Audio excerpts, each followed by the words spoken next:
From a young age, many of us are taught the value of saving money. We are encouraged to put what little we earn in a piggy bank or a shoebox and to save it for a rainy day.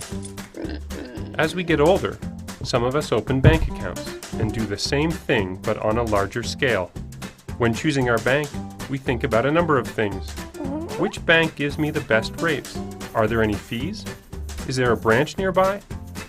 Regardless of which bank we choose, we feel safe knowing that the bank will take our money and lock it away in their vaults, right? Not exactly.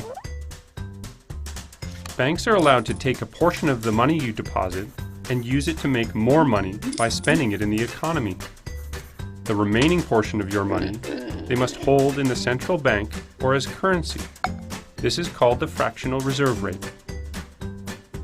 For example, if you deposit $100 in a bank that has a 1% fractional reserve rate, the bank can take $99 of your money to invest or loan out to other clients. Your money can then be used by an entrepreneur to start a business or by a family to purchase a house. The full amount of the deposit is available for the depositor to withdraw at the same time that the bank has loaned out $99 to whoever got the money as a loan.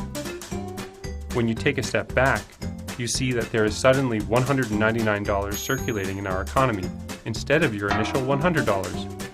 This is how banks create money. While the fractional reserve policy stimulates economic activity, it also presents a risk. What if everyone who deposits their money in a bank decides they want to withdraw it at the same time?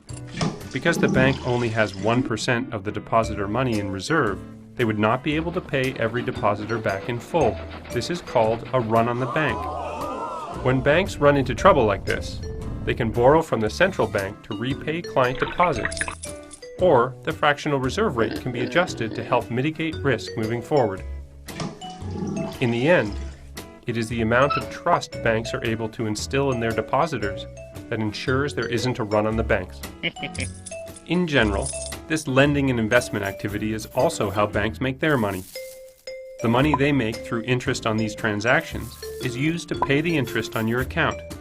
The difference between the return on investment and the interest you receive is the net interest income for the bank.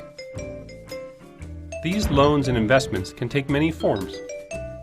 As a customer, you usually don't know what your bank does with your money, except for what you can learn from websites or annual reports.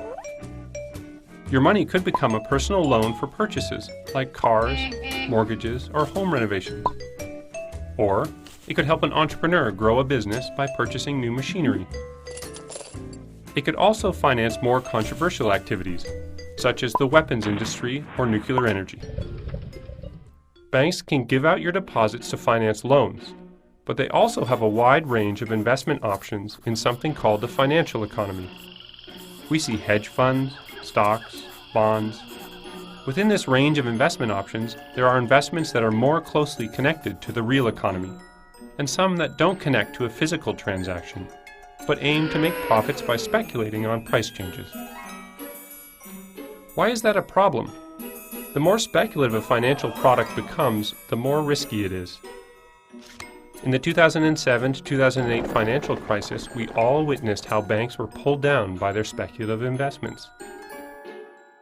Governments jumped in to save failing banks because without a functioning banking system, our modern economy would collapse. Within this general framework, there are several varieties of banks. There are retail banks, commercial banks, investment banks, and central banks, all specializing in different types of transactions and client groups. Despite these different specializations, what all banks have in common is that they are regulated by local, national, and international authorities. The goal of this regulation is to provide oversight and manage the risks banks are taking with your money when it's out of the vault and circulating in the economy. Even more important is that proper oversight gives us the confidence to trust banks to make good decisions with our money. This trust is what keeps our economies running.